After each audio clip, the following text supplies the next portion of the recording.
I'm Michael Holland, and this morning I sat down with Gabby Donald, VAT partner at Blick Rothenberg, and Simon Sutcliffe, founder of Aesica Customs and International Trade. We talked about all things tariffs, customs and VAT for transatlantic businesses, and here's what they had to say. Gabby, a lot of our transatlantic clients are really comfortable with VAT in the UK and have come to terms with VAT in the EU in a post-Brexit world. But many of them will email me after the fact, worried about what the VAT implications are for having a US subsidiary or US clients. What have you seen with your client base? So it really does depend, actually, Michael, on what the client's market is, so what they're actually selling, and how they're structured. Firstly, you've got a UK client and they're selling services into the US market. So that could either be, technology services, could be software services, could be financial services or fintech. The implications for that type of business are potentially actually quite positive from a UK standpoint. And generally, although there's probably a US side of things to think about in terms of, perhaps local regulations, it's usually quite a positive business model. So what I've seen with clients from a UK standpoint, no outbound VAT, and actually potentially a good story on the VAT recovery side for the UK business as well. The second scenario that I see a lot of is, businesses looking to expand into the US market. Part of that story for them can be setting up a presence, boots on the ground in the US. So looking at whether that should be a branch or a subsidiary. And it's worth noting that depending upon the type of presence, that will carry different types of tax considerations. So branches are typically treated from a UK VAT standpoint slightly differently from subsidiaries. And also there will be transfer pricing implications, and the knock-on consequence of transfer pricing is always VAT. So we always have to think about the VAT treatment of the flows between the entities in terms of things like support services, sales and marketing or distribution. And it's all completely manageable, but it's always one of those situations where it's best to know about it at the outset. Because then you can make sure that you're setting up the right type of model rather than creating a model that perhaps isn't hugely efficient from a tax perspective. So that's really interesting, Gabby. Yeah. So most people will think about their transatlantic structure and consider the pros and cons from a corporate tax perspective, but actually there's VAT implications as well of the different structures that you might adopt. Simon, how does that apply to customs and tariffs duties when we're in the US? Well, I think the good thing to bear in mind, Michael, is that the US represents the UK's single largest export market, £196 billion a year last year, which is about 20% of all exports. So it's a major market for the UK. Now, we get to the sort of interesting side is how do we get our goods into the US? And an exporter's got a couple of key considerations that they need to take away is who is actually going to be the recipient at the other end. Now, we use this phrase, the importer of record and the declarant and the consignee and the consignor. There's lots of terminology that trips people up. Mm-hmm. In effect, the importer of record is the person who is responsible for the customs declarations and paying any duty and any taxes when the goods arrive in the US. So there's a bit of a mystique around it. Now, going on from what Gabby said, clients need to decide who is going to be that recipient. Now, you can do that through a subsidiary or a branch, or you can have an independent, unrelated distributor, the customer, as it were. There are pros and cons with that. The pros is that you don't have to pay any customs duty. You're not responsible for any customs entries or any documentation. You just put it on a boat, fill out your export declaration in the UK, send it to the States, and the customer in the States fills out the customs entry, pays any duty, and then they're free to sell the goods. If you're going to follow the model where you have a subsidiary or a branch, then you've got to consider things like, have I got the right commodity codes? Have I got a transfer pricing agreement in place? Is it going to be to a related entity? Is it a genuine sale? Is it a transfer of own goods? So you've got a lot more considerations to take into account, depending who's going to be the recipient at the other end. And that's on a B2B basis. With a B2C, you've got a few more considerations because you have to maybe front load all the duties before they arrive. You might be sending it to Mrs. Smith in Minnesota. And do you want her paying the customs duty when it arrives on her doorstep? Or are you going to front load it and pay it on her behalf? Gives you a better customer experience. So there's a few considerations, and there is a lot of mystique wrapped around this with terminology, very similar to what we've got with VAT. But if you sit down and you get your ducks in a row, where you get the right commodity code, you decide on your shipping terms, what we call Incoterms, who's going to be the importer of record, how you're going to price it, is it going to be related entity, a branch or a sub, is it going to be an independent distributor? That then helps you be a lot more efficient, because the UK is in a very good position now. It's signed this trade agreement with the US. It's blanket 10% tariffs, which is slightly worse than we were before. But hey, for car exporters, it's better than 27.5%. So we've got 10%. We still have a few issues to work out with iron and steel, but we're in a better position than the EU. We're in a better position than a lot of other countries. So make hay while the sun shines. If you're a UK exporter, the time to move into the US market is probably now, because there's an established market there for you. The Americans and the US appreciate UK goods, and they already take a lot of our goods. So they're in quite a good position. And I think, it's really that point around pricing and customer experience, I think is so important, because it goes to the heart of the business model and the success of the business when it's, sort of when they're trying to launch it stateside. Yeah. So it's that point around understanding what your true cost base is from the outset, so that you can build the right pricing and the right customer experience. Because as we all know, we've probably all been there ourselves. You buy something online, you think this is fantastic, and it arrives at your doorstep with a great big bill for duties and taxes, and that's not quite so welcome. So, and the other point I think that's really interesting, when you do get that arrangement where you decide you're going to have local people in the US, is also thinking about the valuation side of things and how that feeds into customs duties and local taxes as well. So thinking about what is the right price that we need to put on this when it's leaving the UK, when the goods are leaving the UK market, what they are when they arrive in the US, and allied to that, particularly under transfer pricing agreements, whether there's any requirement to true that up on, say, an annual basis, or to take account of additional costs or royalties. Absolutely. Again, there's anomalies within customs about, if you have a branch, a company cannot sell to itself. So you fall into all these horrible valuation rules when you arrive in the US. And US customs are fair, but they're quite aggressive. And we've seen this with the removal of the de minimis limits. Under $800, they were duty-free. They're now not duty-free. So you've got this whole issue of how we're going to price the goods and what is the structure in the US. If it's a branch, then how you value those goods, the value you put on that invoice when you export it, becomes paramount when it arrives in the US. The US customs will say, is this fair and arm's length?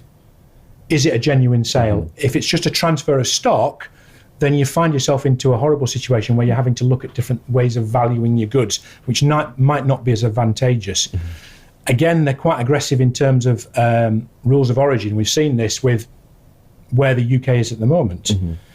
If you are buying goods in from, say, China, you're bringing them to the UK, and then you're sending them on to the States.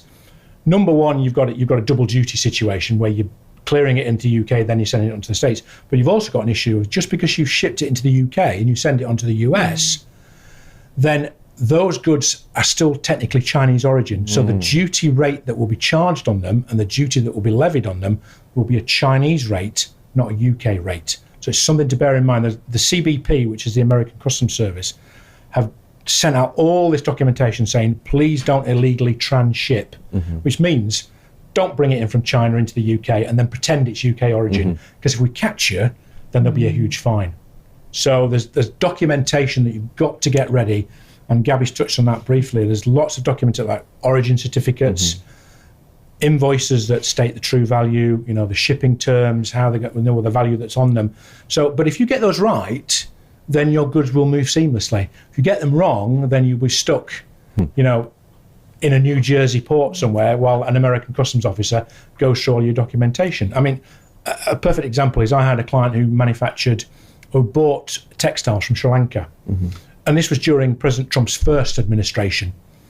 And they wanted to ship the goods from Sri Lanka into the US, then from the US into the UK. Now, the UK and Sri Lanka had a free trade agreement. So goods coming from Sri Lanka, no duty, free of duty. But President Trump removed the exemption for goods going from Sri Lanka to the US, charged them at 12%. At the time, the UK didn't have a trade agreement with the US, and it was 12%. So you can see where I'm going with this. The client shipped them to the US from Sri Lanka, didn't do anything with them. They just sat in a normal warehouse, got charged 12%, I think it was, when they went into the US. Then when they shipped them from the US into the UK, they got charged another 12%. Wow. So it's 24% on top of your margin. So we just said to the client, well, we've got a free trade agreement in the UK with Sri Lanka. Just ship them directly from Sri Lanka and you've eliminated all your duty costs. So if you look at your supply chain and think, how do we interpose this into our supply chain? How do we make it more efficient, genuinely? You can make real cost savings. Same with the US. If you use bonded warehouses and all the regimes you can use, they will help you reduce your duty costs, and it'll help you keep you off the radar of the CBP, the American Customs, by them looking at transshipment and substantial transformation and all these things that they quote. But yeah, if you get it right and you get the VAT position right and you get the customs position right, then you do have access to a very, very good market. Perfect. So a lot of really good opportunities there, a lot of good things to think about. Simon, given the volatility of the tariff system in the US at the moment, what's your number one thing that you are telling clients to think about now if they're exploring the idea of a transatlantic business? Get your commodity codes right. Your commodity codes is a set of codes that are attached to every single item. If you ever have a sleepless night, there is a book called The Tariff, and it contains, I think, 20,000 lines of information. So every single product's got its own commodity code up to 10 digits. If you misclassify those goods, then you could end up finding yourself having to pay more duty than you probably need to pay. So get your commodity codes right. Get your shipping terms right. So make sure that you're not responsible for the customs entry at the other end, especially if you're using a third-party unrelated distributor. And again, going back to that issue, get your origin right. Make sure you know where your goods come from. So again, you're not paying more duty than you have to. Are they Chinese? But do you do something with them in the UK that transforms them, that makes them UK origin goods? And secondly, decide who's going to be the importer of record. Decide who's going to be that person at the other end in the States who imports it. My view would be try and get a third party unrelated to do it, because then the weight comes off your shoulders. You've got to counter that with, do I lose control of the goods? Do I want control of my goods in the US market? Do I want to advertise properly? Do I want to be the seller? Or am I happy for a third party distributor to do that? So those are like the 5 or 6 takeaways on that. Valuation, origin, shipping terms, and who's going to take up what role in the States. So Gabby, what should a transatlantic business founder think about if they've already took the plunge and expanded into the US but not considered VAT? I'm probably going to highlight 3 things. So firstly, Simon alluded to it earlier, transatlantic shipping is an archivist's dream. Documentation really is king. So making sure that you have all the right documentation and that you can evidence that goods have really left the UK, and that you've got the right documentation to make sure they arrive safely in the States, whoever your importer may be, is really crucial. And I have seen more examples than I would care to mention, where people have not had the right documentation, and they have been in some cases, unfortunately, hit with assessments from HMRC. HMRC can be very pedantic about these particular types of scenario. So that's probably the first point I'd mention. The second point, again, also dovetails nicely with Simon's examples earlier. Just making sure you've got a really good understanding of your supply chain. So what goods or services are you providing? Who are you providing them to in the US? Where are you sourcing them from?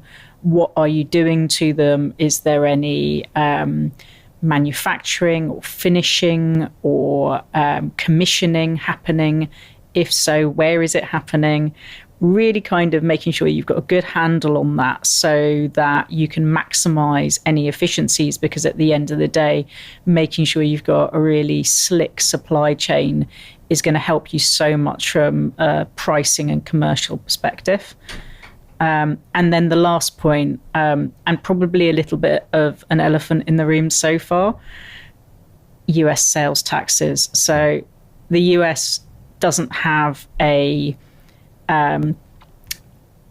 coordinated VAT system as we have here, and as your clients will be familiar with from a sort of UK and EU perspective.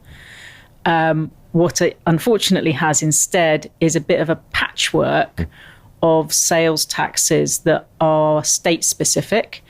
And as we know, not all states impose sales taxes, but the rules do vary quite considerably from state to state. So making sure you know what you are selling, so what type of goods you're selling to what consumers in which states, so that you can get a really clear picture of what sales taxes may apply. That would probably be my third top tip. Amazing. Excellent. Thank you so much.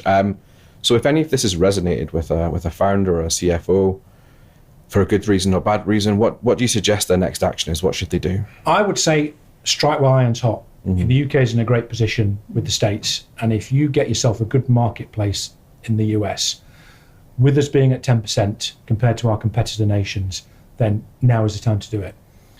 Decide how you're going to structure it, get some good advice, get a good freight forwarder, decide who's going to move your goods, but decide where you can use your preference and your origin. But I think the takeaway is now is the best time to do it. I'm not just saying that because we're sat here. I'm saying that is because we have a competitive advantage at the moment. And take some advice, set it up before you start, or have a look at it if you've already started, and just get it right. Because if you get it right, then your goods will start flowing and they won't be held up in New Jersey or San Francisco or wherever they are. Amazing. Thank you both so much. VAT and customs is always a bit of a not well understood area of tax. It's not often the first thing people think about until they get that bill, that form they don't understand, that question that they don't know the answer to. So that was really enlightening. Thank you so much.